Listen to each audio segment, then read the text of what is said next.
Hello all, welcome to LTX classes. So ప్రతిరోజులాగే మనం the Hindu analysis అనేది చేస్తున్నాం. సో ఈరోజు అంటే ప్రతిరోజు హిందూ అనాలిసిస్ అనేది ఎవరు చేస్తున్నారు ఏంటి అనేది యూ ఆల్సో షుడ్ నో. అందుకే నో యువర్ ఫ్యాకల్టీ అనేది.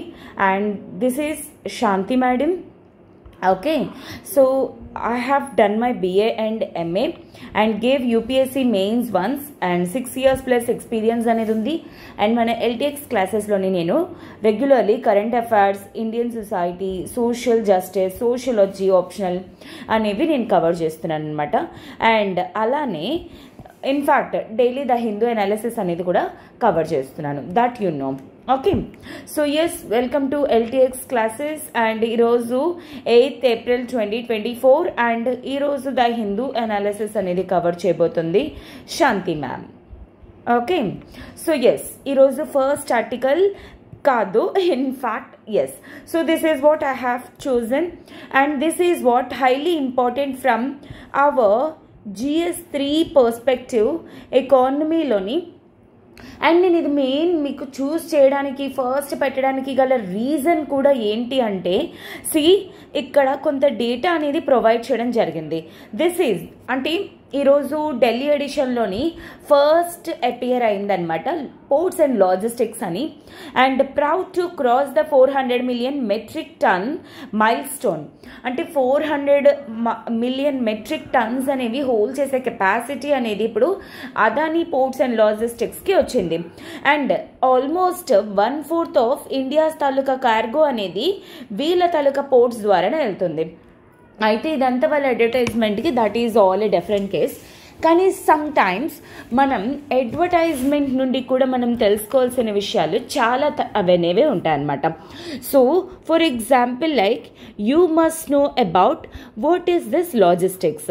మేడం, లాజిస్టిక్స్ అంటే ఏంటి? ఫస్ట్ ఆఫ్ ఆల్ అంటే ఇండియాలోని ఆర్ ఏ ప్లేస్లోనైనా ఏ గూడ్ అయితే మ్యానుఫ్యాక్చరింగ్ అనేది అవుతుందో, అంటే ప్రొడక్షన్ ఫేజ్ నుండి ఆర్ ప్రొడక్షన్ ప్లేస్ నుండి డెస్టినేషన్ ప్లేస్కి రీచ్ అయ్యే లోపల ఏ ఫేజెస్ అయితే ఇన్వాల్వ్ అయ్యి ఉంటాయో ఆ అన్ని ఫేజెస్ని లాజిస్టిక్స్ అంటాము. ఫర్ ఎగ్జాంపుల్ లైక్ ట్రాన్స్పోర్టేషన్ అవ్వచ్చు, okay, or for example storage facilities అయి ఉండొచ్చు, ఎట్సెట్రా. ఇలాంటివన్నీ కూడాను లాజిస్టిక్స్ అంటారు. అందులోని ట్రాన్స్పోర్టేషన్ అంటే ఏంటి? ట్రాన్స్పోర్టేషన్లో కూడా రోడ్ వేస్ అనేవి ఉంటాయి, అలానే వాటర్ వేస్ అనేవి ఉంటాయి, ఎయిర్ వేస్ అనేవి ఉంటాయి, ఎట్సెట్రా. దాంట్లోని ఇప్పుడు ఏదైతే ఏంటి పోర్ట్స్ అనేది కూడా ఒకటి. ఎందుకంటే ఇప్పుడు ఫర్ ఎగ్జాంపుల్ ఇండియా నుండి శ్రీలంకకి మనం ఎక్స్పోర్ట్ చేయాలి అనుకుంటున్నాం అనుకోండి, దానికి డెఫినెట్లీ పోర్ట్స్ అనేవి ఉండాలి కదా, if at all water ways. ఎందుకు అంటే ఇండియాకి శ్రీలంకకి డైరెక్ట్గా రోడ్ వేస్ లేవు, అలానే రైల్వేస్ కనెక్షన్ కూడా లేదు. So obviously one of the roots is like water ways అనమాట, దానికి పోర్ట్స్ అనేవి కావాలి. Okay, so that also a part of logistics. Obviously storage అలానే, ఎందుకంటే ఇప్పుడు పికిల్స్ అనేవి మ్యానుఫ్యాక్చర్ చేసేసాను నేను, కాకపోతే ఏంటంటే ఇవి వెంటనే సేల్ అయిపోతాయి అని కాదు కదా, ఇవి మేబీ 1 month తర్వాత అవుతాయి లేదా 2 months తర్వాత అవుతాయి. ఆబ్వియస్లీ ఇవన్నీ కూడా నేను స్టోర్ చేయాల్సి వస్తుంది. In the similar way mangoes అనేవి ఉన్నాయి. కొన్నిసార్లు మనకి 365 days కూడాను మ్యాంగో పల్పీ జ్యూసెస్ అనేవి దొరుకుతాయి. ఏ విధంగా స్కోప్ ఉంటుంది? సో మ్యాంగోస్ తాలూకా పల్ప్ని స్టోరేజ్లో, కోల్డ్ స్టోరేజెస్లోని స్టోర్ చేస్తారు. That is nothing but this logistic facility అన్నమాట. సో యాజ్ ఆఫ్ నౌ ఇండియాలోని వచ్చేసరికి మన తాలూకా లాజిస్టిక్స్ కాస్ట్ అనేది ఆల్మోస్ట్ 14.4% ఆఫ్ జీడిపి అయిపోతుందన్నమాట. ఎంత ఎక్కువ ఖర్చు ఉందనుకోండి, ఇప్పుడు సింపుల్లీ చెప్తాను చూడండి మీకు. ఇప్పుడు ఇండియా అనేది ఒక నేషన్ అండ్ అలానే ఒక XYZ అనే నేషన్ ఉంది. ABC అనే నేషన్కి మనం ఎక్స్పోర్ట్ చేయాలి. ఇండియా నుండి ఎక్స్పోర్ట్ చేస్తున్నప్పుడు ఈ ABC వాళ్ళకి 100 rupees అవుతుంది. వేరాస్ XYZకి వచ్చేసరికి కేవలం 80 rupees మాత్రమే ఖర్చు అవుతుంది. సో ABC అనేది XYZ నుండి తెచ్చుకుంటుందా, ఇండియా దగ్గర నుండి తెచ్చుకుంటుందా? XYZ నుండి తెచ్చుకుంటుంది. ఎందుకు ఈ డిఫరెన్స్ అనేది ఏంటి? బికాస్ ఇండియాలోని లాజిస్టిక్స్ కాస్ట్ అనేది ఎక్కువ, వీళ్ళకి లాజిస్టిక్స్ కాస్ట్ అనేది తక్కువ. In fact this is what is happening in China అనమాట. ఇండియాకి చైనాకి కంపేర్ చేసుకుంటే చైనా వల్ల ఏంటంటే లాజిస్టిక్స్ చాలా చీప్గా రావడం వల్ల చాలా వరకు కూడా చైనా ప్రొడక్ట్స్ అనేవి మెనీ నేషన్స్కి ఎక్స్పోర్ట్ అవుతుంది కంపేర్ టు ఇండియా. అండ్ అదేవిధంగా ఏంటి అంటే చైనా వాళ్ళు ఆల్మోస్ట్ ఒక 1 yearలో 3-4 times ఎక్స్పోర్ట్ చేస్తే ఇండియా హార్డ్లీ 1-2 సార్లు మాత్రమే ఎక్స్పోర్ట్ చేస్తుంది. సో ఆ విధంగా మనకంటే చైనాకి రెవెన్యూస్ అనేవి ఎక్కువ వస్తున్నాయి. అందుకే యాజ్ ఆఫ్ నౌ ఈ లాజిస్టిక్స్ తాలూకా ఇష్యూ ఏదైతే ఉందో దీన్ని రెడ్యూస్ చేయడానికి అండ్ ఇండియా ఏంటి అంటే దీని గురించి డిఫరెంట్ ప్లాన్స్ అనేవి పెడుతుందిలేండి, అది వేరే సంగతి. ఈ జీడిపి అనేది 14.4% నుండి 9-10% ఆఫ్ జీడిపికి తీసుకొని రావాలనుకుంటుంది. అంటే ఏంటి, ఇప్పుడు జీడిపిలో ఆల్మోస్ట్ 14 రూపీస్ వచ్చేసరికి లాజిస్టిక్స్ మీద ఖర్చు చేస్తున్నారు. అలాంటిది 9-10 రూపీస్ తగ్గించారనుకోండి, ఆటోమేటిక్గా దీనివల్ల ఇండియా తాలూకా ప్రోడక్ట్స్ అనేవి కాంపిటేటివ్ అవుతాయి.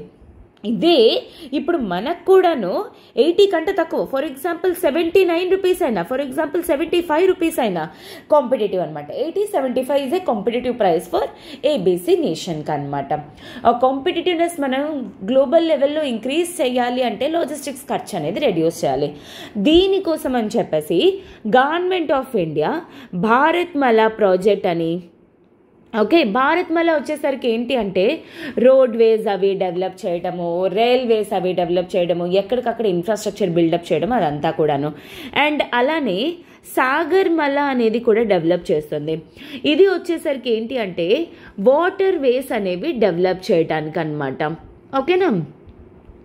అండ్ అలానే స్టేట్స్లో కూడాను సపోర్ట్ అనేది ఇంక్రీజ్ చేయడానికని కాంపిటీషన్ అనేది కూడా తీసుకొస్తుంది అనమాట. ఈ కాంపిటీషనే లీడ్స్ ఇండెక్స్ అని చెప్పేసి ఇస్తారు. ఎవరు ఇస్తారు? Ministry of commerce and industry.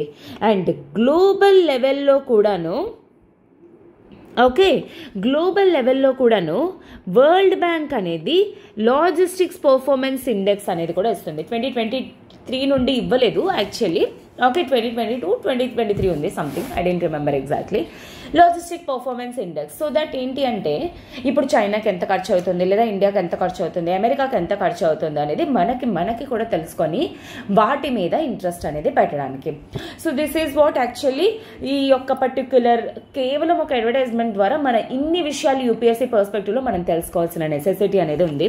And C globe అంటే ఇండియాలో వచ్చేసరికి హైయెస్ట్ అనమాట. 17 పోర్ట్స్ అనేవి అదాని వల్ల ఉన్నాయి. Literally 15 ports and terminals in India, and ఒకటి ఇజ్రాయెల్లోని, ఇంకొకటి శ్రీలంకలోని. అండ్ అలానే 12 లాజిస్టిక్స్ పార్క్స్ అనేవి కూడా ఉన్నాయి. ఇన్ఫాక్ట్ ఇండియాలోని largest private port network. And దీని ద్వారా ఏంటి అంటే ఇన్ఫ్యాక్ట్ ఇండియా ఏదైతే $5 trillion ఎకానమీ అచీవ్ చేయాలనుకుంటుందో దాంట్లో హ్యూజ్ కాంట్రిబ్యూషన్ అనేది అదాని వాళ్ళది ఉంది అని చెప్పేసి this is like an advertisement. And ఇది కూడా వన్ ఇంపార్టెంట్ పాయింట్ అనమాట. India wants to achieve $5 trillion economy అనమాట. $5 trillion ఎకానమీ అంటే అర్థం ఏంటి? మన జీడిపి అనమాట. అంటే gross domestic product are the products produced within the territory of India in a financial year. Okay, that is what GDP. Okay, I hope this is very much clear for you. And yes, అందుకే GS3 economy perspective లో important అని నేను mention చేశాను. And with this I'm moving to the next article, that is traders view underpriced onion exports to the United Arab Emirates. So this is also important from GS3 perspective లో ఎకానమీలోని. So first of all ఒక important thing అనేది మనం తెలుసుకోవాలి. ఎప్పుడైనా సరే for example like you must know about imports and exports అనేవి ఏంటి. ఒక కంట్రీ అనేది ఏదైనా బయట కంట్రీ నుండి తెప్పించుకుంటున్నాం అనుకోండి, that is called as import. And అలానే మన దగ్గర నుండి వేరే కంట్రీస్కి మనం పంపిస్తున్నాం అనుకోండి, that is called as export. అయితే ఏంటి అంటే ఇండియా కొన్నిసార్లు ఇంపోర్ట్ బ్యాన్ అనేది ఆర్ లేదా ఎక్స్పోర్ట్ బ్యాన్ అని పెడుతూ ఉంటారనమాట. ఓకేనా? Import ban or export ban. Export ban and import ban అంటే ఏంటి? ఫర్ ఎగ్జాంపుల్ లైక్ ఒక ఏబిసి అనే నేషన్ నుండి ఈ ప్రోడక్ట్స్ అనేవి మన ఇంపోర్ట్ అనేది చెయ్యకూడదు, రెస్ట్రిక్షన్స్ అనేవి పెట్టేస్తారనమాట. ఓకేనా, దాన్నే ఇంపోర్ట్ బ్యాన్ అని చెప్పేసి అంటారు. ఎక్స్పోర్ట్ బ్యాన్ అంటే ఏంటి, ఎప్పుడైనా సరే అంటే ఫర్ ఎగ్జాంపుల్ లైక్ ఈ ఏబిసి అనే ప్రోడక్ట్స్ అనేవి ఇండియా నుండి ఎక్స్పోర్ట్ అనేది చెయ్యకూడదు అనే దాన్నే ఎక్స్పోర్ట్ బ్యాన్ అంటారు.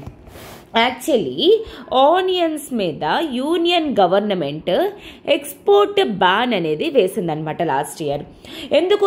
ఎందుకంటే ఆనియన్స్ తాలూకా అవైలబిలిటీ అనేది ఇండియాలోని డిక్రీజ్ అయ్యింది అండ్ అలానే దాని ప్రొడక్షన్ అనేది రెడ్యూస్ అయింది. సో ఆబ్వియస్లీ దీని తాలూకా స్కార్సిటీ అనేది పెరిగిపోతుంది. ఎప్పుడైతే స్కార్సిటీ అనేది పెరిగిపోతుందో దీని ప్రైసెస్ అనేవి పెరిగిపోతాయి అన్నమాట. దానివల్ల ఆనియన్ అనేది నెసెసరీ ఐటమ్ అనమాట ప్రతి ఒక్కరికి కూడాను. సో పూర్ పీపుల్ అనేవాళ్ళు దీని నుండి కూడా నెగటివ్గా ఎఫెక్ట్ అవుతారు. అందుకని చెప్పేసి గవర్నమెంట్ ఆఫ్ ఇండియా ఏం చేసింది, ఆనియన్ ఎక్స్పోర్ట్ మీద బ్యాన్ అనేది విధించిందనమాట. ఎందుకు, సో దాట్ ఈ ఆనియన్ తాలూకా స్కార్సిటీ ఏదైతే ఉందో ఆ స్కార్సిటీ అనేది లేకుండా ఉండడానికి. స్కార్సిటీ అంటే అర్థం ఏంటి, లేకుండా ఉండడం, కొరత సింపుల్గా చెప్పాలంటే. ఓకేనా, ఇప్పుడు for example like already 100 members ఉన్నాయి, 100 ఆనియన్స్ ఉన్నాయి. ఓకే, సో ఇప్పుడు ఒక్కొక్కరికి ఒక్కొక్క ఆనియన్ అనేది ఉంది, నో స్కార్సిటీ అట్ ఆల్. అలా కాకుండా ఇప్పుడు ఎక్స్పోర్ట్ చేశారనుకోండి, ఏంటి ఎక్స్పోర్ట్ చేస్తే ఆబ్వియస్లీ ఎక్కువ రెమ్యూనరేషన్ అనేది వస్తుంది. ఏమవుతుంది, ఈ 100 ఆనియన్స్ కాస్తాను 50 ఆనియన్స్ అయిపోతాయి. ఒక 20 30 కొన్ని ఒక 10 ఆనియన్స్ అయినా సరే పంపించారనుకోండి, 100 మెంబర్స్ ఉన్నారు, కేవలం 90 ఆనియన్సే ఉన్నాయి. అప్పుడు ఆటోమేటిక్గా దాని ప్రైసెస్ పెరిగిపోతాయి. పూర్ పీపుల్ ఎవరైతే ఉన్నారో వాళ్ళకి నెగటివ్గా ఎఫెక్ట్ అవుతుంది. ఇలాంటివి జరగకుండా ఉండడం కోసం అని చెప్పేసి ఎక్స్పోర్ట్ బ్యాన్ అనేది పెడతారు. అలాగా లాస్ట్ ఇయర్ ఏంటి అంటే ఎక్స్పోర్ట్ బ్యాన్ అనేది ఆనియన్స్ మీద వేశారు. ఆ తర్వాత నుండి కొంచెం అంటే కొంతమంది ఎక్స్పోర్టర్స్కి మాత్రమే ఛాన్స్ ఇస్తూ అలాగే ఎక్స్పోర్ట్ చేస్తున్నారనమాట. అయితే ఆ ఎక్స్పోర్ట్ చేసినప్పుడు ఇండియన్ ఫార్మర్కి హార్డ్లీ 12 to 15 రూపీస్ వస్తుంది for a kg of onion. Whereas ఈ యూఏఈ స్టోర్స్లో మాత్రం అవే కేజీ ఆనియన్స్ని 120 రూపీస్కి అమ్ముతున్నారనమాట. సో యాక్చువల్లీ ఏంటి అంటే ఇండియన్ గవర్నమెంట్ దీని మీద ఎక్స్పోర్ట్ బ్యాన్ అనేది వేయడం అండ్ అలాగే ఈ ప్రైసెస్ మీద రెస్ట్రిక్షన్స్ అనేవి పెట్టడం వల్ల యాక్చువల్లీ ఇండియన్ ఫార్మర్స్ అనే వాళ్ళు తక్కువ ఎర్న్ చేస్తున్నారు. వేరాస్ అవి యునైటెడ్ అరబ్ ఎమిరేట్స్కి వెళ్ళిన తర్వాత వాళ్ళు అమ్ముకుంటున్నప్పుడు వాళ్ళకి యాక్చువల్లీ విండ్ ఫాల్ ప్రాఫిట్స్ అనేవి వస్తున్నాయి. ఇదొక ఇంపార్టెంట్ కీ టర్మ్ గుర్తుపెట్టుకోండి, ఇక్కడ మెన్షన్ చేయడం అనేది జరిగింది. Okay, See, this is windfall gain. Madam windfall gain అంటే ఏంటి? యూజువల్లీ నేను ఆనియన్స్ నేను అమ్మాను అనుకోండి, నాకు 10 రూపీస్ ప్రాఫిట్ అనేది ఒక కేజీకి వస్తుంది. వేరాస్ కొన్ని ఇష్యూస్ వల్ల లేకపోతే ఆనియన్స్ మీద కొరత ద్వారా ఆనియన్స్ లేవు అంటే నాకు ఇప్పుడు దీని మీద సడన్లీ 100 రూపీస్ ప్రాఫిట్ వస్తుంది. 10 రూపీస్ ఎక్కడ, 100 రూపీస్ ఎక్కడ, ఈ తేడానే విండ్ ఫాల్ ప్రాఫిట్ అని చెప్పేసి ఆర్ గెయిన్స్ అని చెప్పేసి అంటారనమాట. So that is what happening. అందుకే ప్రెసెంట్ ఏంటి అంటే దాని మీద రెస్ట్రిక్షన్స్ అనేవి తీయాలి అండ్ అలానే వాటి మీద బ్యాన్ అనేది తీయాలి ఎట్సెట్రా అని చెప్పేసి ప్రెసెంట్ ట్రేడర్స్ ఏంటి అంటే యాక్చువల్లీ యూనియన్ గవర్నమెంట్ని ప్రెషరైజ్ చేస్తున్నారనమాట. And that is what this article is talking about and I hope this is very much clear for you. Okay, and next వచ్చేసరికి ఏంటి అంటే awareness about pollution related terms significantly లో says survey.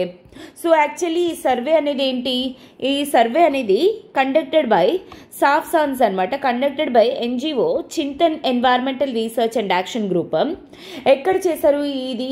First of all ఇది తెలుసుకునే ముందు ఇది GS3లో environmental పర్స్పెక్టివ్లో చాలా important and అలానే GS4లోని ఎథిక్స్ కేస్ స్టడీస్ పర్స్పెక్టివ్లో కూడా హైలీ ఇంపార్టెంట్. ఓకేనా, సో ఫర్ ఎగ్జాంపుల్ లైక్ ఏంటి అంటే మనకి ఢిల్లీలోని ఈ రీసెర్చ్ అనేది చేశారనమాట. ఢిల్లీలోని సర్వే అనేది చేశారు దేని మీద, ఈ పొల్యూషన్ మీద అనమాట. ఎవరెవరికి, అటు పూర్ పీపుల్కి అండ్ అలానే మిడిల్ క్లాస్ ఫ్యామిలీ వాళ్ళకి సర్వే చేయటం అనేది జరిగింది. దేనికి, ఎవరికి ఎంత ఎన్వైర్మెంట్ మీద అవేర్నెస్ అనేది ఉండింది అనేది. సో ఎప్పుడైతే అవేర్నెస్ అనేది ఉంటుందో ఆటోమేటిక్గా దాన్ని రెడ్యూస్ చేయడానికి మనం ట్రై చేస్తాం. ఇప్పుడు ఉన్నదనుకోండి, ఫర్ ఎగ్జాంపుల్ చెట్టు అనేది ఉంది, ఈ చెట్టు ఏమొంచి నాకు ఆక్సిజన్ని ప్రొవైడ్ చేస్తుంది, అలానే హెల్త్ అనేది నాకు ఇస్తుంది అంటే నాకు ఎప్పుడైతే విషయం తెలుస్తుందో నేను అప్పుడే చెట్టు అనేది నాటడానికి ట్రై చేస్తాను. లేదు అనుకోండి, నేను ఏం చేస్తాను, నాకు ఆ అవేర్నెస్ అనేది లేదనుకోండి, ఉన్న చెట్టును కాస్త కూడా నేను కట్ చేసేసి దాన్ని ముక్కలు చేసేసి అమ్మేసి నేను డబ్బులు అనేది తీసుకుంటాను. అటు నేను షార్ట్ టర్మ్ గెయిన్ కోసం ఏంటి అంటే లాంగ్ టర్మ్ లాసెస్ అనేవి ఫేస్ చేయాల్సి వస్తుంది అనమాట. అందుకోసమే ఈ రీసెర్చ్. ఎందుకంటే ఢిల్లీలోని చాలా వరకు కూడా పొల్యూషన్ అనేది ఉండింది. దాని రిలేటెడ్ ఇక్కడ కొన్ని టర్మ్స్ అనేవి యూజ్ చేశారనమాట. Only 10% of people in the first group were. ఈ ఫస్ట్ గ్రూప్స్ ఎవరు? రెసిడెంట్స్ ఆఫ్ ఇన్ఫార్మల్ సెటిల్మెంట్స్, అంటే పూర్ పీపుల్ అనమాట. అండ్ అలానే slums, formal middle class settlements. అయితే ఫస్ట్ గ్రూప్ వాళ్ళకి కేవలం 10% పాపులేషన్కి మాత్రమే తెలుసు ఎయిర్ పొల్యూషన్ టర్మ్స్ అనమాట. AQI అంటే ఏంటి, PM 2.5 అంటే ఏంటి, PM 10 అంటే ఏంటి అనేది. సో PM 2.5 అంటే particulate matter 2.5 అని. లిటరలీ చెప్పాలంటే ఇది మైక్రాన్స్ అనమాట. అంటే లిటరలీ ఇది ఎంత అంటే మన హెయిర్ ఎంతైతే ఉందో ఆ హెయిర్ తాలూకా విడ్త్లోని కేవలం 3% మాత్రమే ఉంటుంది. అంత చిన్న పార్టికల్స్ అనమాట. ఎయిర్లోని చిన్న డ్రాప్లెట్స్ లాగా ఉంటాయి. వాటి తాలూకా డయామీటర్ అనేది, ఏ పార్టికల్స్ అయితే డయామీటర్ అనేది 2.5 ఉంటుందో దాన్ని PM 2.5 అంటారు. అలానే PM 10 అంటే అర్థం ఏంటి, ఏ పర్టిక్యులేట్ మ్యాటర్ అయితే 10 మైక్రాన్స్ అనేది డయామీటర్ ఉంటుందో ఆ పార్టికల్స్ని PM 10 అని చెప్పేసి అంటారు. అండ్ అలానే ఎయిర్ క్వాలిటీ ఇండెక్స్ అంటే ఏంటి, ఫర్ ఎగ్జాంపుల్ మన తాలూకా ఎయిర్ అనేది ఎంత అంటే మనం పీల్చుకుంటున్న గాలి అనేది ఎంత క్వాలిటేటివ్గా ఉంది అనేది. ఎంత క్వాలిటేటివ్గా ఉందో ఎలా తెలుసుకుంటారు, కొన్ని మెషర్మెంట్స్ అనేవి తీసుకుంటారనమాట. ఫర్ ఎగ్జాంపుల్ PM 2.5 లేదా PM 10, sulphur dioxide, nitrous oxides, ozone అంటే ఇది ground level ozone, carbon monoxide, ఇలాంటివన్నీ కూడాను ఏంటి అంటే గాలిలోని ఎంత పర్సెంటేజెస్ అనేవి ఉన్నాయి. ఎంత తక్కువ ఉన్నాయి అనుకోండి అంత క్వాలిటీ అనేది ఎక్కువ, ఎంత ఈ వీటి కంటెంట్ ఎక్కువ ఉందో క్వాలిటీ అనేది అంత రెడ్యూస్ అవుతుంది అని చెప్పేసి. ఎప్పుడైతే వీటి వల్ల మనకి హామ్ ఉంటుంది, కార్బన్ మోనాక్సైడ్ కానీ, గ్రౌండ్ లెవెల్ ఓజోన్ కానీ, సల్ఫర్ డయాక్సైడ్స్ 2.5లు 10లు ఇవన్నీ పీల్చుకున్నాం అనుకోండి ఎవరైనా సరే, ఆటోమేటిక్ ఈ విధంగా మనకి ఏంటి అంటే ఇవన్నీ కూడాను ఇలాంటివి ఏవైతే తక్కువ ఎప్పుడైతే ఎయిర్లో ఉంటాయో క్వాలిటీ అనేది ఎక్కువ ఉంటుంది అని చెప్పేసి అనమాట. దాని రిలేటెడ్ ఈ సర్వే. అయితే ఇది కేవలం ఎంతమంది తెలుసు, ఫస్ట్ గ్రూప్లో రెసిడెంట్స్కి వచ్చేసరికి కేవలం 10%కి మాత్రమే తెలుసు. అండ్ వేరాజ్ సెకండ్ గ్రూప్ వచ్చేసరికి కేవలం 71% మాత్రమే తెలుసు అనమాట. That to middle class settlements వాళ్ళకి. అండ్ స్టడీ ఇంకొకటి ఏం చెప్తుందంటే 33% ఆఫ్ అర్బన్ పూర్కి వచ్చేసరికి వాళ్ళ తాలూకా అంటే పర్సెప్షన్ వాళ్ళు ఏమనుకుంటున్నారంటే వెహికల్స్ నుండి కేవలం ఎయిర్ పొల్యూషన్ ఎక్కువ వస్తుంది. 27% కన్స్ట్రక్షన్ యాక్టివిటీస్ వల్ల, అండ్ 20% ఏమో స్టబుల్ బర్నింగ్ వల్ల. అండ్ మిడిల్ క్లాస్ వాళ్ళు ఏంటి రెస్పాండ్ అవుతున్నారంటే ఎయిర్ ప్యూరిఫైయర్స్, ఇండోర్ ప్లాంట్స్ వల్ల ఎక్స్పోజర్ అంటే రెడ్యూస్ అవుతుంది ఎయిర్ పొల్యూషన్కి అని. అండ్ అర్బన్ పూర్ వచ్చేసరికి వాళ్ళు ఏంటంటే ఫేస్ మాస్క్లు వేసుకొని వాటర్ ఇంటేక్ అది ఇంక్రీజ్ చేసుకొని గట్రా చేసుకుంటున్నారు. బట్ వాట్ ఎవర్ ఈ టోటల్ సర్వే తాలూకా మెయిన్ కాంటెక్స్ట్ కానీ ఏంటి అంటే ఎప్పుడైతే అవేర్నెస్ అనేది ఉంటుందో ఆటోమేటికల్లీ అప్పుడు ఏంటి అంటే వాటి మీద ఏ విధంగా మనం తీసుకోవాలి, మెషర్స్ ఎలా తీసుకోవాలి ఏంటి అనేది అర్థమవుతుంది అని. అండ్ యాజ్ ఢిల్లీలోని క్యాపిటల్ టెరిటరీ అయిన ఢిల్లీలోని ఎక్కువ ఉంది కాబట్టి పొల్యూషన్ అనేది అవేర్నెస్ క్రియేట్ చేయడం అనేది ఇంపార్టెంట్ కాంటెక్స్ట్ అనమాట. ఓకేనా. So this is very helpful in case studies, especially GS4 పర్స్పెక్టివ్లో ఎథిక్స్లోని. And moving to next article, before that we shall I just want to tell you something. ఇప్పుడు మన LTX క్లాసెస్లోని ఉగాది సెలబ్రేషన్స్లోని UPSC ఇన్ఫైనిటీ కోర్స్ అనేది online కొన్ని మీద కొన్ని ఆఫర్స్ ప్రొవైడ్ చేస్తున్నారు. అదే ఆన్లైన్ యూజువల్లీ తీసుకుంటే 60,000 రూపీస్ వర్త్ కోర్స్, కానీ అది ఇప్పుడు మనకి 50,000 రూపీస్కే ప్రొవైడ్ చేస్తున్నారు. అది కేవలం 15th April 2024 వరకు మాత్రమే valid. And this comes with life time validity opportunity. And దీని రిలేటెడ్ మీకు ఏమైనా ఇంక్వైరీస్ కానీ ఉన్నట్లయితే యూ కెన్ కాల్ 7893899553. ఈ నెంబర్ కాల్ చేసి మీ డౌట్స్ అనేవి క్లియర్ చేసుకొని త్వరగా జాయిన్ అయ్యే ప్రయత్నం అనేది చేయండి. అండ్ అలానే ఇప్పుడు మన ఎల్టీఎక్స్ క్లాసెస్ వాళ్ళు Ugadi celebrations, UPSC infinity online plus offline మీద కూడా కొన్ని ఆఫర్స్ అనేవి ప్రొవైడ్ చేస్తున్నారు. ఆఫ్లైన్ వచ్చేసరికి వైజాగ్లో మన బ్రాంచ్ అనేది ఉండిందనమాట. సో ఎవరైతే వైజాగ్ నియర్ బై ఉన్నారో వైజాగ్లోని మన ఆఫ్లైన్ క్లాసెస్లో జాయిన్ అవ్వచ్చు. బోత్ ఎప్పుడు వీలైతే అప్పుడు ఆఫ్లైన్ ఆర్ అదర్వైజ్ ఎప్పుడైనా పాసిబిలిటీ అవ్వకపోతే ఆన్లైన్ క్లాస్ కూడా అటెండ్ అవ్వచ్చు అనమాట. Usually 1 lakh rupees worth course ఇప్పుడు 80,000 రూపీస్కే ప్రొవైడ్ చేయడం అనేది జరుగుతుంది. బట్ ఈ ఆఫర్ అనేది కేవలం 15th April 2024 వరకు మాత్రమే. And this comes with life time validity opportunity. దీని రిలేటెడ్ మీకు ఏమైనా ఇంక్వైరీస్ కానీ ఉన్నట్లయితే యూ కెన్ కాల్ 7893899553. ఈ నెంబర్ కాల్ చేసి మీ డౌట్స్ అనేవి క్లియర్ చేసుకొని త్వరగా జాయిన్ అయ్యే ప్రయత్నం అనేది చేయండి. ఓకేనా? So yes, next article. Another Himachal Congress rebel sends defamation notice to Chief Minister. So ఇక్కడ మనం పొలిటికల్ పర్స్పెక్టివ్ కానీ అదంతా కూడా వేరే సంగతి. And this happened even in Himachal Pradesh. అదంతా కూడా మనకు అనవసరం. And what I want to mention about is what is this particular term. Defamation అంటే ఏంటి, దీని గురించి ఎక్కడ మెన్షన్ చేసింది, ఇదేంటి అనేది. ఫస్ట్ ఆఫ్ ఆల్ ఈ ఆర్టికల్ అనేది మనకి GS2 పర్స్పెక్టివ్లో, పాలిటీ పర్స్పెక్టివ్లో అండ్ అలానే లెజిస్లేటివ్ మెషర్స్లో కూడా హైలీ ఇంపార్టెంట్ అనమాట ఈ ఆర్టికల్ అనేది. అయితే ఇంతకీ డిఫమేషన్ అంటే ఏంటి, ఎక్కడ మెన్షన్ చేసి ఉంది? ఓకే, మనకి పర్టికులర్గా క్రైమ్స్ గురించి కానీ లేదా ఎటువంటి తప్పుల గురించి కానీ ఎట్సెట్రా ఇండియాలోని కొలోనియల్ లా అయిన ఇండియన్ పీనల్ కోడ్ అనేది ఉంది. ఈ ఇండియన్ పీనల్ కోడ్ వచ్చేసరికి దాంట్లోని సెక్షన్ 499 అనేది ఉంది. ఇది పర్టిక్యులర్లీ డిఫమేషన్ అంటే ఏంటి అనేది ఎక్స్ప్లెయిన్ చేస్తుంది.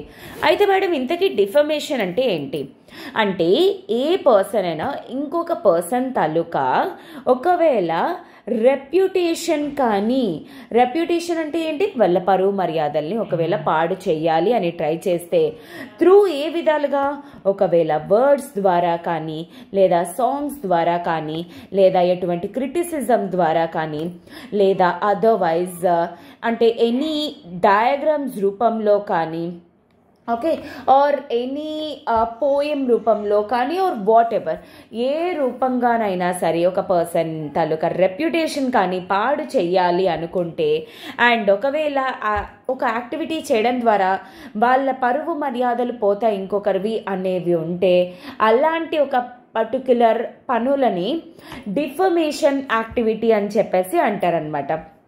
అయితే ఇలా చేయడం అనేది తప్పనమాట. అండ్ దీని గురించి ఎవరైనా సరే if all A particular person అయినా సరే డిఫేమ్ చేసినట్టు తెలిస్తే ఆ పర్సన్కి సెక్షన్ 500 పరంగా ఏంటి పనిష్మెంట్ అనేది కోర్ట్ అనేది క్లియర్ చేస్తుంది అనమాట. ఓకేనా? అయితే మనకేంటి అంటే ఇప్పుడు నాకు ఆర్టికల్ 19 ద్వారా freedom of speech and expression అనేది ఉంది. నాకు freedom of speech and expression ఉంది కదా అని చెప్పేసి నేను ఎవరిని పడితే వాళ్ళని ఏది పడితే అది అంటే కుదురుతుందా? ఫర్ ఎగ్జాంపుల్ లైక్ నేను ఇప్పుడు సింపుల్గా ఒక పర్సన్ ఉన్నాడు, XYZ పర్సన్ని, అర్రే నువ్వు బండోళ్ళ ఉన్నావురా అండ్ నువ్వు బక్కగా ఉన్నావు, నువ్వు నల్లగా ఉన్నావు, లేకపోతే ఇల్లగున్నావు అల్లగున్నావు అని నేను పర్టిక్యులర్గా కామెంట్ చేశాను అనుకోండి, వాళ్ళ తాలూకా పరువు మర్యాదలు అనేవి పోతాయన్నమాట. సో అలాంటి ఒక స్టేట్మెంట్ అనేది నా freedom of speech and expression కాదు. ఫ్రీడమ్ ఆఫ్ స్పీచ్ అండ్ ఎక్స్ప్రెషన్కి ఆర్టికల్ 19లోని ఎక్సెప్షన్ కేస్ అనేది ఉంటుంది. That is what defamation. Defamation ఎప్పుడూ కూడా ఆర్టికల్ 19 పరంగా ఫ్రీడమ్ ఆఫ్ స్పీచ్ అండ్ ఎక్స్ప్రెషన్లోకి రాదు. నాకు కాన్స్టిట్యూషన్ మాట్లాడే హక్కు స్వాతంత్రం ఇచ్చింది కదా అని చెప్పేసి నేను ఒక పర్సన్ తాలూకా పరువు మర్యాదలు అనేవి పడగొట్టేలాగా పోగొట్టేలాగా మాట్లాడలేను. That is what defamation. And defamation గురించి సెక్షన్ 499లో మెన్షన్ చేసి ఉంటుంది. వాట్ ఈజ్ ఇట్ అనేది అండ్ సెక్షన్ 500లో దాని రిలేటెడ్ పనిష్మెంట్ ఉంటుంది. అండ్ కాన్స్టిట్యూషన్లోని ఆర్టికల్ 19 తాలూకా ఎక్సెప్షన్ కేసులోని డిఫమేషన్ గురించి మెన్షన్ చేసి ఉంటుంది. ఓకే, అయితే హిమాచల్ ప్రదేశ్లోనమాట చీఫ్ మినిస్టర్ కాంగ్రెస్ తాలూకా రెబెల్ క్యాండిడేట్ మీద సంథింగ్ ఏవో కొన్ని స్టేట్మెంట్స్ అనేవి పాస్ చేశారు. అండ్ అవి డెరోగేటరీగా ఉన్నాయి. అండ్ ఆ పర్సన్ తాలూకా ఫేమ్ అనేది పోయేలాగా ఉంది. సో అందుకే డిఫమేషన్ కేసు అనేది ఫైల్ చేయటం అనేది జరిగిందనమాట. ఓకేనా, so this is what. And దానికోసం ఏంటి అంటే 15 crores ఈచ్ సంథింగ్ కరప్ట్ చేశారు ఎట్సెట్రా ఏదో మాట్లాడరు. దట్ ఈస్ ఆల్ మనకు అన్ఇంపార్టెంట్. మనకు only important is what is this defamation and all. Okay, I hope this is very much clear for you, and I'm moving to the next article. Next article మనకు వచ్చేసరికి ఏంటి అంటే Kerala government may move supreme court against governor over SHRC chiefs posting. So ఇది మనకి తెలుసుకునే ముందు ఏంటి అంటే ఇది ఏ ఆర్టికల్లో అంటే ఏ పేపర్లో ఇంపార్టెంట్ అనేది తెలుసుకుందాం. GS 2లోని పాలిటీ పర్స్పెక్టివ్లో స్టాట్యూటరీ బాడీస్ పర్స్పెక్టివ్లో మనకి ఇంపార్టెంట్ అనమాట. అయితే మనకి ఏంటి అంటే what happened first of all 1993లోనమాట ఏంటి చాలా వరకు కూడా ఇండియాలోని హ్యూమన్ రైట్స్ అనేవి వయలేట్ అవుతూ ఉంటాయన్నమాట. అంటే ఫర్ ఎగ్జాంపుల్ ఏంటి ఇప్పుడు నేను ఒక మనిషిని, నేను ఏ ప్లేస్కి కావాలంటే ఆ ప్లేస్కి వెళ్ళే హక్కు అనేది నాకు ఉంటుంది. ఓకే, అండ్ అలానే నా ఫుడ్ నేను తినే రైట్ అనేది ఉంటుంది. నేను అలానే గాలి పీల్చుకునే రైట్ అనేది ఉంటుంది. ఇఫ్ అట్ ఆల్ అలాంటివి ఏమైనా నాకు ఎవరైనా ప్రొవైడ్ చేయలేదనుకోండి, దాన్ని ఏమంటారు? హ్యూమన్ రైట్స్ వయోలేషన్ అని చెప్పేసి అంటారు. సో ఎస్పెషల్లీ ఇండియాలోని వనరబుల్ సెక్షన్స్ అనేవాళ్ళు ఉన్నారు. For example SCs, STs, women, అలానే disabled sections of the society, అలానే ఓల్డ్ ఏజ్డ్ పీపుల్, అలాగా చాలా వనరబుల్ సెక్షన్స్ అనేవి ఉన్నాయి. వీళ్ళ తాలూకా హ్యూమన్ రైట్స్ అనేవి ఎప్పటికప్పుడు వయోలేట్ అవుతూ ఉంటాయి. వీటిల్ని ఎన్ష్యూర్ చేయడానికి అని చెప్పేసి పార్లమెంట్ 1993లో ఒక డ్రాస్టిక్ డెసిషన్ అనేది తీసుకుంది. That is what national human rights commission అనేది పాస్ చేయాలి అని చెప్పేసి అదే నేషనల్ హ్యూమన్ రైట్స్ యాక్ట్ అనేది దట్ ఈజ్ 1993. దీని ద్వారా క్రియేట్ అయింది నేషనల్ లెవెల్లోని NHRC అండ్ స్టేట్ లెవెల్లోని వచ్చేసరికి state human rights commission. Every స్టేట్లో కూడా ఆ పర్టికులర్ స్టేట్లోని ఆ ప్రజల తాలూకా హ్యూమన్ రైట్స్ అనేవి కాపాడేటందుకు హ్యూమన్ రైట్స్ కమిషన్ అనేది క్రియేట్ చేయడం అనేది జరిగింది.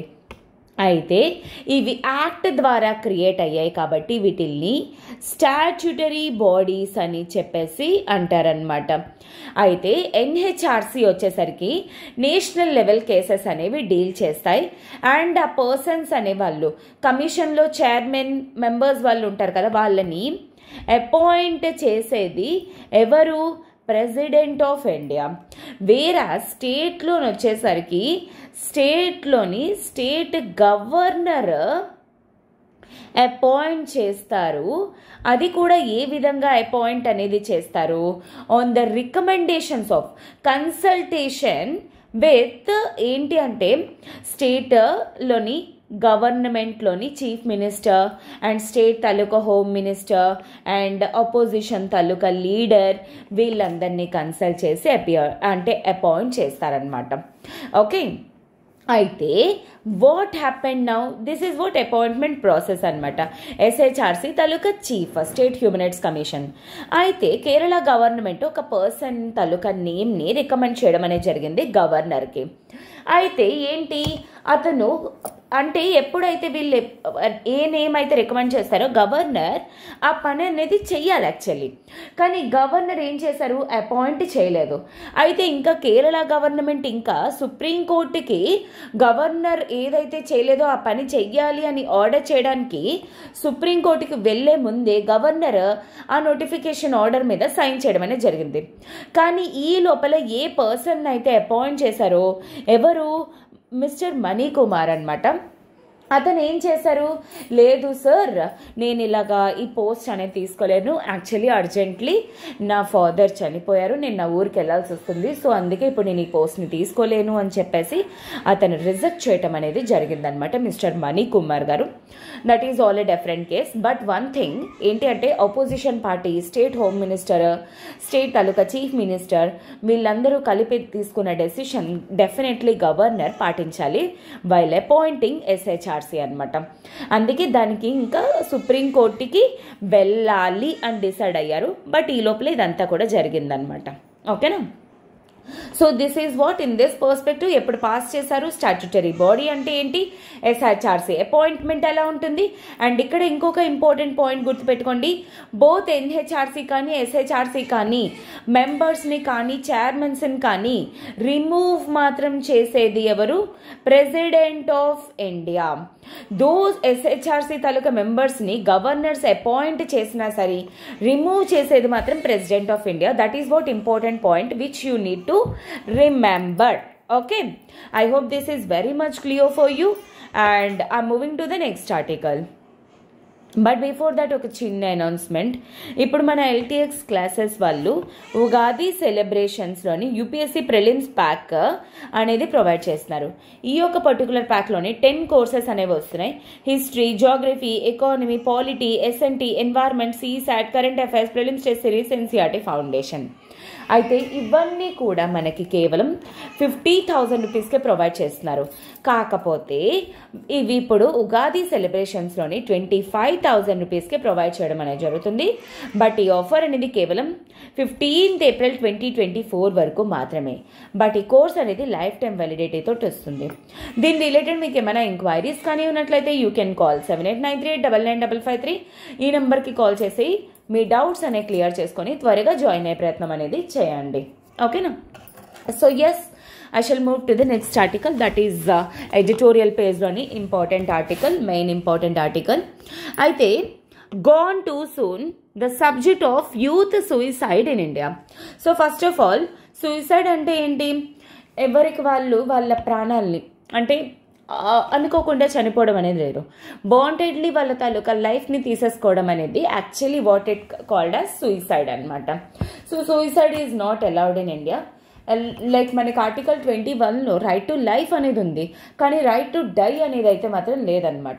It is not meaning that, because this is all given by God and we must accept that what ever it is. Okay. So okay, that is all a different perspective, but other has something different perspective.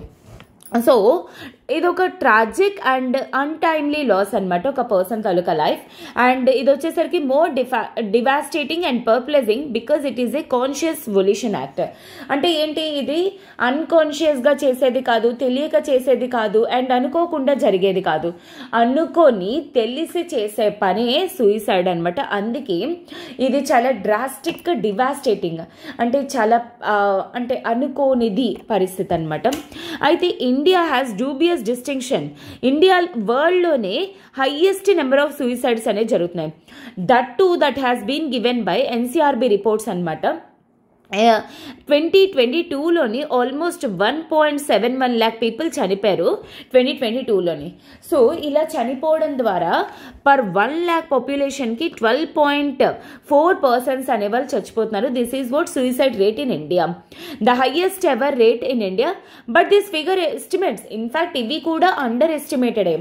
ఎందుకంటే చాలా వరకు కూడాను deaths అనేవి register అవుతూ ఉండవు, medical certifications అనేవి provide చేయరు, and అలానే తెలిస్తే ఏం జరుగుతుందా అనే భయము అండ్ ఇంకొన్ని కారణాల వల్ల చాలా వరకు కూడా ఎవరైనా సూసైడ్ చేసుకుంటున్నారా, అలా ఎవరైనా చనిపోయారా అనేవి మనకి తెలియవు. యాజ్ ఆఫ్ నౌ మనకు తెలిసిన రేట్నే మనం చెప్తున్నాం అనమాట. And that too unfortunately 41% of all suicides are young people, in fact below the age of 30 years అనమాట. యాక్చువల్లీ యూత్ ఎవరైతే ఉన్నారో they are the building blocks of our country. If at all అలాంటి వాళ్ళే 40%, అంటే ఒక 100 మంది చచ్చిపోతున్నారంటే దాంట్లో 40% లిటరలీ యూత్. ఇంతమంది చనిపోతున్నారు. And suicide is the leading cause of mortality ఇండియాలోని యంగ్ విమెన్కి వచ్చేసరికి. Young Indian die suicide every 8 minutes. ఇండియాలోని ఎవ్రీ 8 minutesకి ఎవరో ఒకరు చనిపోతూనే ఉంటున్నారు సూసైడ్ ద్వారా.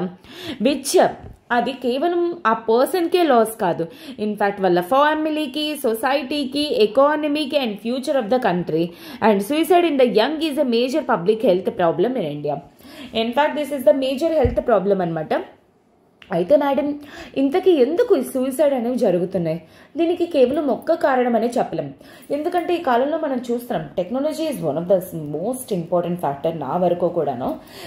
చాలా వరకు ఏంటంటే ఇప్పుడు ఏంటి 10th class పిల్లలు, ఇంటర్ పిల్లలు, నాకు స్టేట్ ర్యాంక్ రాలేదు, నాకు అనుకున్న మార్కులు రాలేదు, నేను ఏదో ఫెయిల్ అయిపోయాను, ఇంకా వాళ్ళ లైఫ్ని ఎండ్ చేసేసుకోవడం, అలానే నా లవ్ అనేది పోయింది, నేను లైఫ్లో ఫెయిల్ అయిపోయాను, ఇంకా చనిపోవడం.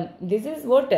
అండ్ చాలా వరకు యూపీఎస్సీ ఆస్పిరెంట్స్ని కూడా చూస్తాం, ఇంకా వాళ్ళు 6 attempts అయిపోయాయి అంటే జనరలీ ఓసీ క్యాండిడేట్స్ గురించి చెప్తున్నాను, అంటే జనరల్గా కాబట్టి. సో ఇంకా అయిపోయే అటెంప్ట్స్ అయిపోయాయంటే ఇంకా లైఫ్ అనేది ఎండ్ చేసుకోవడం. This is the only thing we can do in this life. UPSC నుండి మనం నేర్చుకుంటుంది ఏంటి?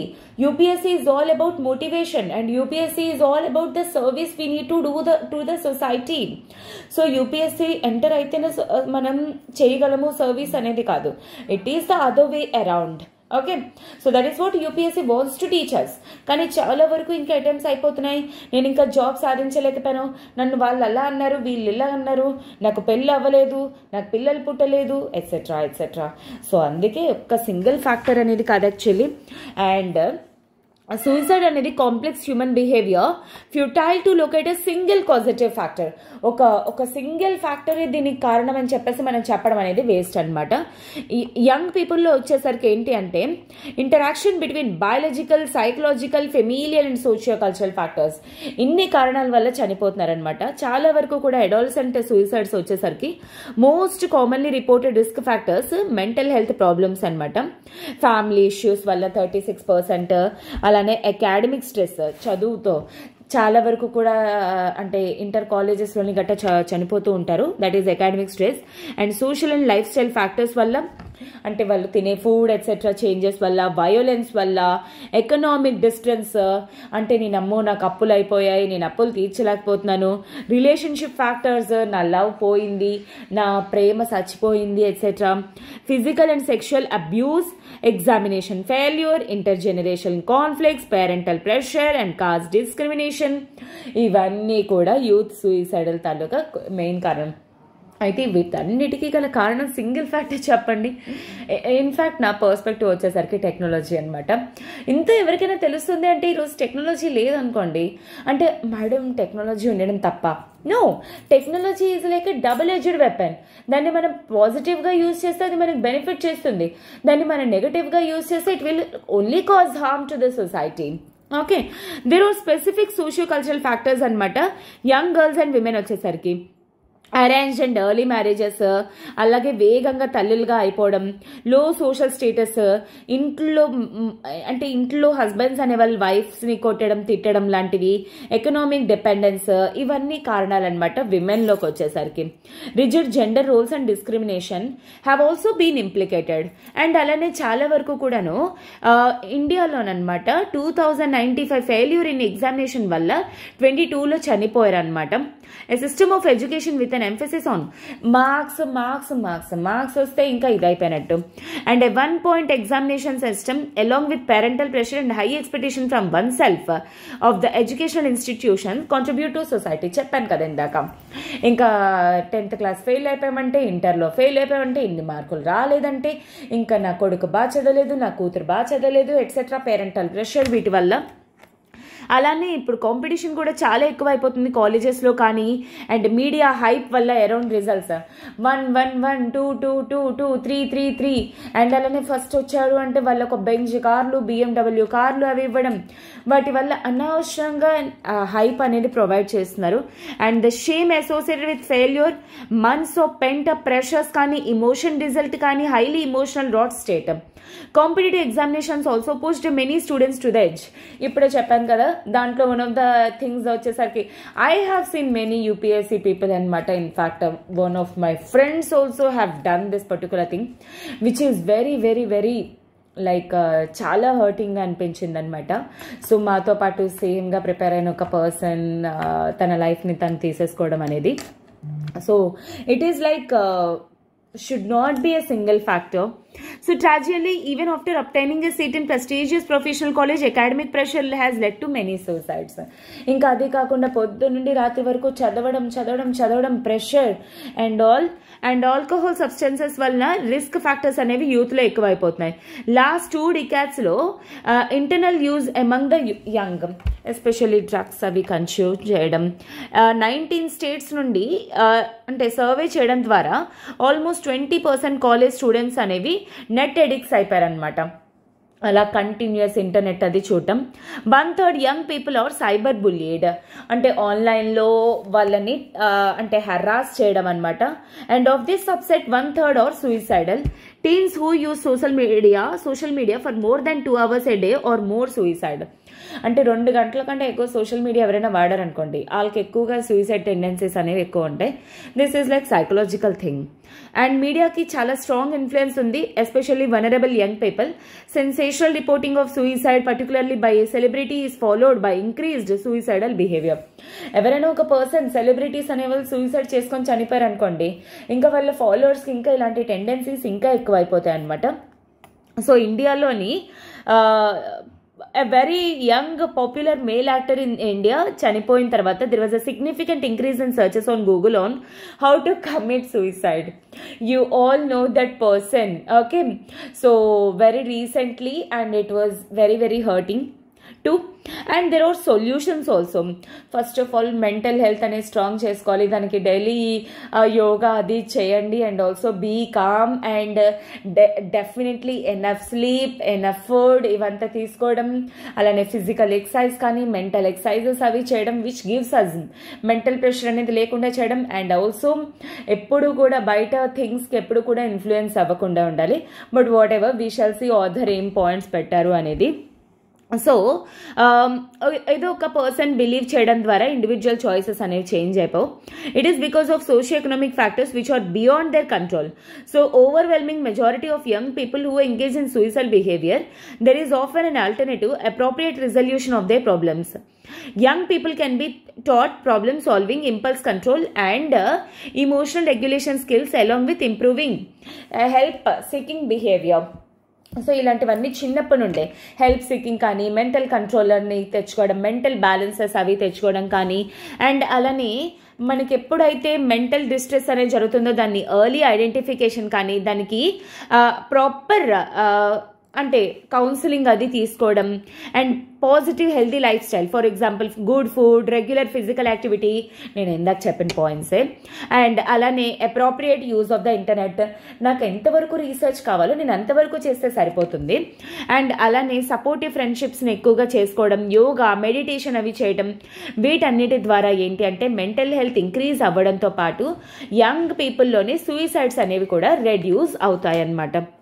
అండ్ అలానే family support which plays a very crucial role అనమాట. డొమెస్టిక్ వైలెన్స్ లాంటివి అంటే రిపోర్ట్ చేయడం కానీ, ఆల్కహాల్ కన్జంప్షన్, ఎకనామిక్ అసిస్టెన్స్ అవి లేని వాళ్ళకి ప్రొవైడ్ చేయడం, ఎడ్యుకేషనల్ రిఫార్మ్స్ అనేవి తెచ్చుకోవడం, అంటే మార్క్స్ మీద ఫోకస్ అనేది కాకుండా నాలెడ్జ్ ఫోకస్ అనేది ఎక్కువ పెట్టడం.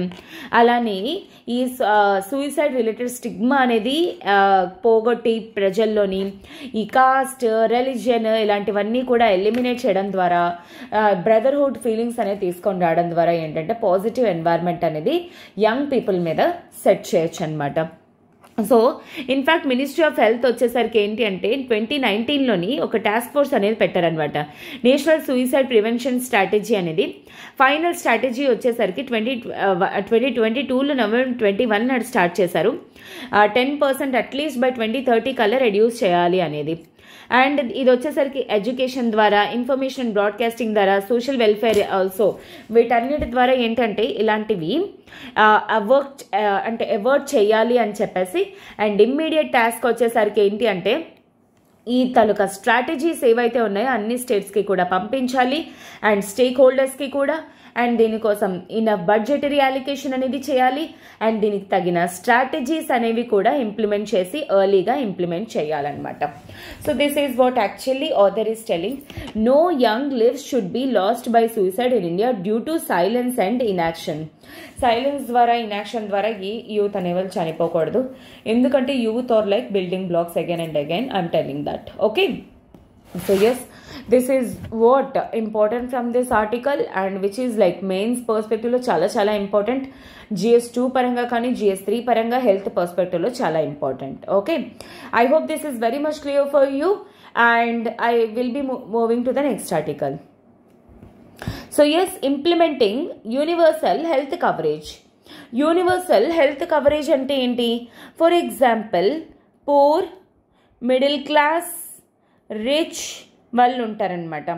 ఏంటి అంటే ఇప్పుడు ఒక హాస్పిటల్ అనేది ఉండింది, ఈ హాస్పిటల్లోని పర్టికులర్ XYZ అనేది ట్రీట్ చేయడానికి ఒక 10,000 రూపీస్ అనేది అవుతుంది. పూర్ పీపుల్ కనీసం రూపాయి కూడా ఎఫోర్డ్ చేయలేరు. మిడిల్ క్లాస్ వాళ్ళు ఒక 2,000 3,000 వరకు ఎఫోర్డ్ చేయగలరు.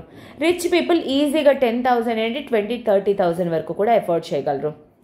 అయితే ఇప్పుడు వీళ్ళకి కాకుండా ఇప్పుడు మిడిల్ క్లాస్ వాళ్ళకి సబ్సిడీస్ అనేవి ప్రొవైడ్ చేసే విధంగా పూర్ పీపుల్కి ఏంటి అంటే ఫ్రీ హెల్త్ సర్వీసెస్ అనేవి ప్రొవైడ్ చేసే విధంగా ఉండాలన్నమాట. దాన్ని మనం ఏమంటారు, ఈక్విటీ హెల్త్ కేర్ యాక్సెస్ అని చెప్పేసి అంటాము. ఈక్విటీ హెల్త్ కేర్ యాక్సెస్ అంటే ఏ ప్రజలకి ఎంత రిక్వైర్మెంట్ ఎంత ఉంటుందో అంత రిక్వైర్మెంట్ వాళ్ళకి ప్రొవైడ్ చేసే విధంగా అన్నమాట. Okay, so actually universal health coverage అనేది ఏంటి, ప్రతి ఒక్కరికి కూడాను ప్రజలకు ప్రతి ఒక్కరికి కూడాను కాంప్రహెన్సివ్గా high quality health care services అనేవి అంటే కేవలం రిచ్ పీపుల్కే కాకుండా మిడిల్ క్లాస్ వాళ్ళు కానీ పూర్ పీపుల్ కానీ విమెన్కి కానీ అందరికీ కూడాను పాజిటివ్ హెల్త్ కేర్ సర్వీసెస్ అనేవి ప్రొవైడ్ చేసే విధంగా అనమాట. So it provides all-rounder. For example health promote చేయడం కానీ, ప్రివెన్షన్ కానీ, ట్రీట్మెంట్కి కానీ, రీహాబిలిటేషన్కి కానీ, పేలియేటివ్ కేర్ కానీ వీటన్నిటిని కూడా మనం యూనివర్సల్ హెల్త్ కవరేజ్లోకి చెప్తాం అనమాట. సో ఇది జరగాలి అంటే స్ట్రాంగ్ సర్వీసెస్ అనేవి ఉండాలి, డెలివరీ అనేది ఎఫిషియెంట్గా ఉండాలి, ఈక్విటబుల్ హెల్త్ కేర్ సిస్టమ్స్ అనమాట. అండ్ అలానే యుఎన్ వచ్చేసరికి ఏంటి అంటే December 12, 2012లోని జనరల్ అసెంబ్లీలోని ఒక రెజల్యూషన్ అనేది పాస్ చేసింది. ఏంటది, to accelerate progress towards universal health coverage గురించి పాస్ చేయమని.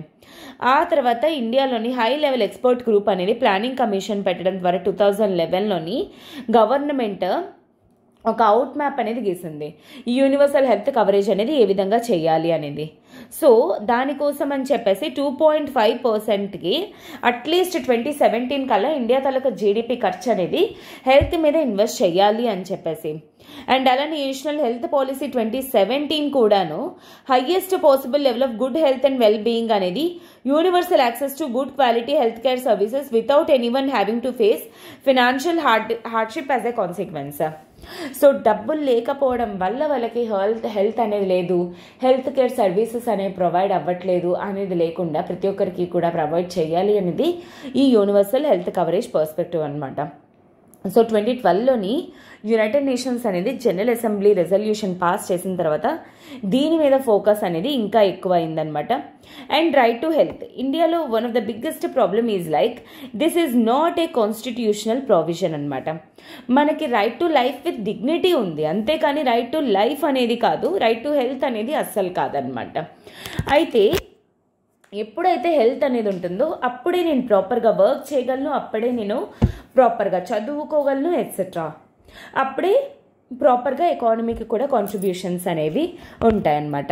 సో అందుకోసం అని చెప్పేసి దీన్ని యాక్చువల్లీ ఫండమెంటల్ రైట్ కింద చెయ్యాలి. కానీ ప్రెజెంట్ యాజ్ ఆఫ్ నౌ ఎలా ఉంది, డిపిఎస్పీలా అనమాట. పార్ట్ 4లో మెన్షన్ చేసినట్టు ఆర్టికల్ 39(e)లోనే వచ్చేసరికి ఏంటి అంటే state to secure the health of workers taluka health అనేది సేవ్ చేయడానికి కోసం అని చెప్పేసి. అలానే 42 వచ్చేసరికి జస్ట్ అండ్ హ్యూమెన్ కండిషన్స్, 47 వచ్చేసరికి nutrition levels, standards of living అవి ఇంక్రీజ్ చేయడానికి. అలాగే డిపిఎస్పీస్లో మనకి హెల్త్ గురించి మెన్షన్ చేసి ఉంది తప్ప ఫండమెంటల్ రైట్స్లోని డైరెక్ట్గా మెన్షన్ చేసి లేదనమాట. అండ్ దానికోసం ఏంటి అంటే పబ్లిక్ కమ్యూనిటీ హెల్త్ అనేది ఇంక్రీజ్ చేయాలి.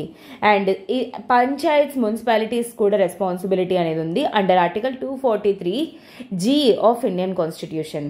అండ్ ఇయర్ వచ్చేసరికి థీమ్ ఇంటర్నేషనల్ డే ఏంటి అంటే health for all, time for action and of world health day is my right, my health my right అనేది. సో ఈ విధంగా ప్రజల్లోని హెల్త్ మీద అవేర్నెస్ అనేది క్రియేట్ చేయడానికి అనమాట. అండ్ ఇక్కడ ఇక ఇంపార్టెంట్ పాయింట్ ఉంది, ఇసయా Berlin. So he is like a famous Russia తాలూకా పొలిటికల్ సైంటిస్ట్ అనమాట. ఇతను ఏం చెప్పారు, లైక్ జనరలీ ఒక పర్సన్కి 2 types ఆఫ్ ఫ్రీడమ్ అనేది ఉంటుంది. ఒకటి వచ్చేసరికి ఫ్రీడమ్ ఫ్రమ్ అండ్ ఇంకోటి వచ్చేసరికి ఫ్రీడమ్ టు. ఏదైతే ఫస్ట్ ఫ్రీడమ్ ఉందో that is what negative, and ఏదైతే సెకండ్ వన్ ఉందో అది పాజిటివ్ ఫ్రీడమ్ అని చెప్పేసి అంటారనమాట.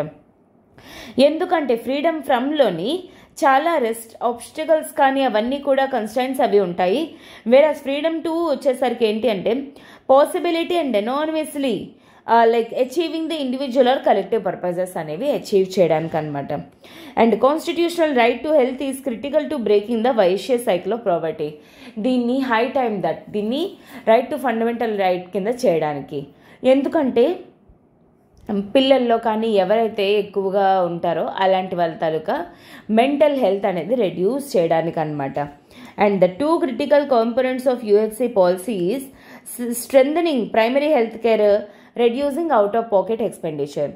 ఈ అవుట్ ఆఫ్ పాకెట్ ఎక్స్పెండిచర్ అనేది రెడ్యూస్ చేయడానికి గవర్నమెంట్ జన్ ఆరోగ్య యోజన అనేది కూడా స్టార్ట్ చేశారు. అండ్ ఇదేంటి అంటే ఫస్ట్ సర్వ్, ఎవడు ముందుగా వస్తాడో వాళ్ళని సర్వ్ చేసే విధంగా ఈ ఆర్టికల్లో మెన్షన్ చేసి ఉందన్నమాట. ఓకేనా. సో ఎస్, అండ్ అలానే దీని గురించి లైక్ కొన్ని సజెషన్స్ అనమాట, ఏ విధంగా ఇంప్లిమెంట్ చేయాలి ఎట్సెట్రా ఏంటి అనేది. ఫస్ట్ వచ్చేసరికి అర్బన్ మైగ్రెంట్స్ని టార్గెట్ చేయడం. సెకండ్ వచ్చేసరికి simplify the reimbursement process for reducing the out of pocket expenditure reduce చేయడానికి గవర్నమెంట్ ఒక శాంపుల్ స్ట్రాటజీని తీసుకొని రావాలి. థర్డ్ వచ్చేసరికి ఏంటి అంటే ఇంక్లూసివ్ హెల్త్ సిస్టమ్, డయాబెటీస్ ఒకలాగా అండ్ ట్యూబర్క్యులోసిస్ ఒకలాగా అలా కాకుండా అన్ని ఇంటిగ్రేటెడ్ హెల్త్ కేర్ సిస్టమ్ అనేది ప్రొవైడ్ చేసే విధంగా. అండ్ ఫోర్త్ వచ్చేసరికి ఏంటి అంటే implement community based primary health care in rural areas and pre urban ఏరియాస్లో కూడా కట్టించాలి అనేది. And last but not least A hearty population is an empowered population. ఎందుకంటే ఇది చాలా ఇంపార్టెంట్ కోట్. ఎప్పుడైతే ఆనందంగా ఉంటారో మనుషులు అప్పుడే కొనుక్కొని తింటారనమాట. ఎప్పుడైతే కొనుక్కుంటారో అప్పుడు ఆటోమేటిక్గా గవర్నమెంట్కి రెవెన్యూస్ అనేవి దండిగా వస్తాయన్నమాట. ఓకేనా. So yes, this is what important from actually article perspective and yes, we shall move to the next article. But before that ఒక చిన్న అనౌన్స్మెంట్. ఇప్పుడు మన ఎల్టీఎక్స్ క్లాసెస్ వాళ్ళు ఉగాది సెలబ్రేషన్స్లోని యూపీఎస్సీ ప్రిలిమ్స్ ప్యాక్ అనేది ప్రొవైడ్ చేస్తున్నారు 10 కోర్సెస్ మీద. History, geography, economy, polity, SNT, environment, CSAT, current affairs, test series, NCERT foundation. Usually 50,000 rupees ఉన్న వర్త్ కోర్స్ అనేది మనకి ఇప్పుడు 25,000 రూపీస్కి ప్రొవైడ్ చేయడం అనేది జరుగుతుంది. బట్ ఈ ఆఫర్ అనేది 15th April వరకు ఉంటుంది. కోర్స్ మాత్రం లైఫ్ టైం వ్యాలిడిటీతో వస్తుంది. దీని రిలేటెడ్ ఏమైనా ఎంక్వైరీస్ కానీ ఉన్నట్లయితే యూ కెన్ కాల్ 7893899553. ఈ నెంబర్ కాల్ చేసి మీ డౌట్స్ అన్ని క్లియర్ చేసుకొని త్వరగా జాయిన్ అయ్యే ప్రయత్నం అనేది చేయండి. ఓకే, నెక్స్ట్ వచ్చేసరికి US, Britain, Australia mulling expansion of AUKUS అనమాట. సో ఇది GS2లో IRలో ఇంపార్టెంట్ అనమాట. ఇక్కడ ఔకస్ అనే వర్డ్ అనేది మెన్షన్ చేస్తుంది. ఔకస్ అంటే ఏంటి? ఆస్ట్రేలియా,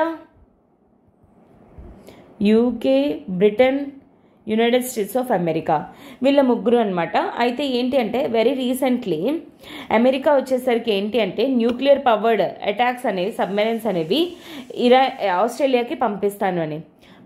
బట్ తర్వాత పంపించలేదన్నమాట. ఎనీవేస్, ఇది వచ్చేసరికి ఇప్పుడు ఔకస్ మెంబర్స్ తాలూకా సెక్యూరిటీ ట్రీట్ అనేది స్టార్ట్ అయ్యింది.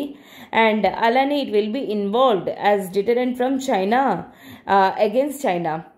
సో చైనాకి ఎగెన్స్ట్ కూడా హెల్ప్ అవుతుంది. అలానే దీని ద్వారా ఏంటి అంటే మన ఇంటర్నేషనల్లో మనం ఎలా చేయాలి ఏంటి చేయాలని కూడా తెలుస్తుంది అనమాట. So this is what important from article perspective. I hope this is very much clear for you. Okay, so yes, last but not least, over 73,000 applications is received on Suvidha. Suvidha అనేది ఏంటి, ఇదొక పోర్టల్ అన్నమాట.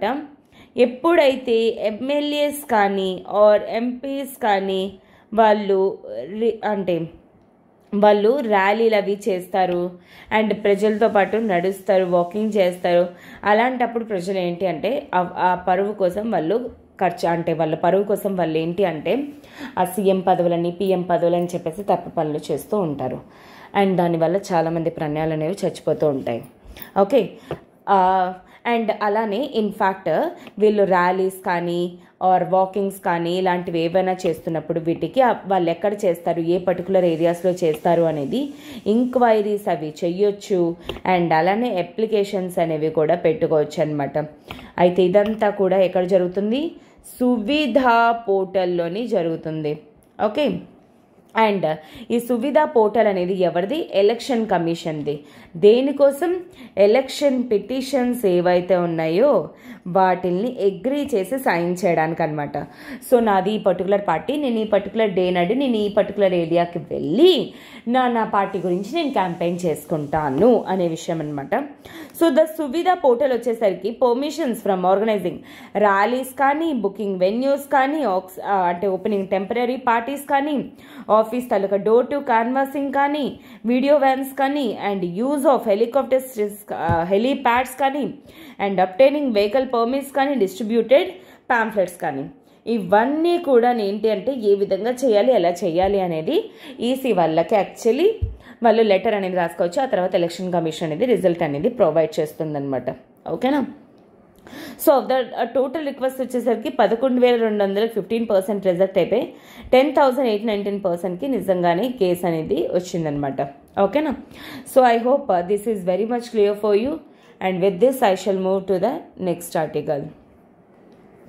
ఇప్పుడు మన ఎల్టీఎక్స్ క్లాసెస్లోని ఉగాది సెలబ్రేషన్స్లోని UPSC infinity online offline course అనేది provide చేస్తున్నారనమాట మన ఎల్టీఎక్స్ క్లాసెస్ వాళ్ళు. ఇక్కడ మీరు ఒకవేళ జాయిన్ అవ్వాలి అనుకుంటే you can visit Lakshmi madam అనమాట. ఓకే, ఒక్కసారి కాల్ చేసి కూడా ఈ కోర్స్ గురించి తెలుసుకోవచ్చు. యూజువల్లీ 1 lakh రూపీస్ కోర్స్ అనేది మనకి 80,000 రూపీస్కే ప్రొవైడ్ చేయడం అనేది జరుగుతుంది. బట్ ఈ ఆఫర్ 15th April వరకు మాత్రమే. But this comes with life time validity opportunity. దీని రిలేటెడ్ మీకు ఏమైనా ఎంక్వైరీస్ కానీ ఉన్నట్లయితే యూ కెన్ కాల్ 7893899553. ఈ నెంబర్ కాల్ చేసి మీ డౌట్స్ అన్ని క్లియర్ చేసుకొని త్వరగా జాయిన్ అయ్యే ప్రయత్నం అనేది చేయండి. ఓకేనా, so yes, we shall see today's question of the day. Okay, question of the day. Consider the following statements.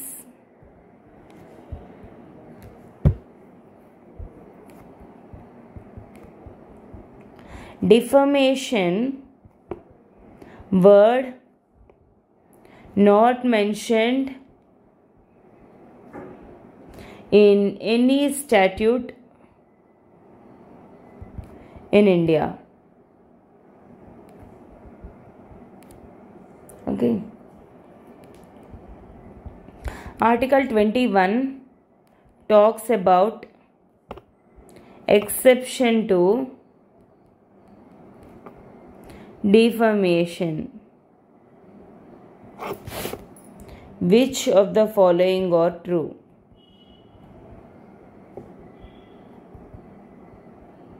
Okay, A 1 only, B 2 only, C both, D none. కింద comment బాక్స్లో మీరు మెన్షన్ చేయండి answers అనేవి. And అలానే thank you so much for నా Hindu analysis అనేది మీకు help అవుతున్నందుకు. And అలానే డైలీ ద హిందూ అనాలిసిస్ అనేది కవర్ చేయడానికి ట్రై చేయండి. అండ్ ఇమ్మీడియట్లీ ఆఫ్టర్ దాట్ మీరు చదువుకోవడానికి కూడా ట్రై చేయండి. అప్పుడే మీకు ఆర్టికల్స్ ఎందుకు నేను కవర్ చేశాను, ఎంత డెప్త్లో కవర్ చేశాను అనేది మీకు అర్థమవుతుంది. ఓకేనా, so have a good day students. All the very best for your preparation and take care.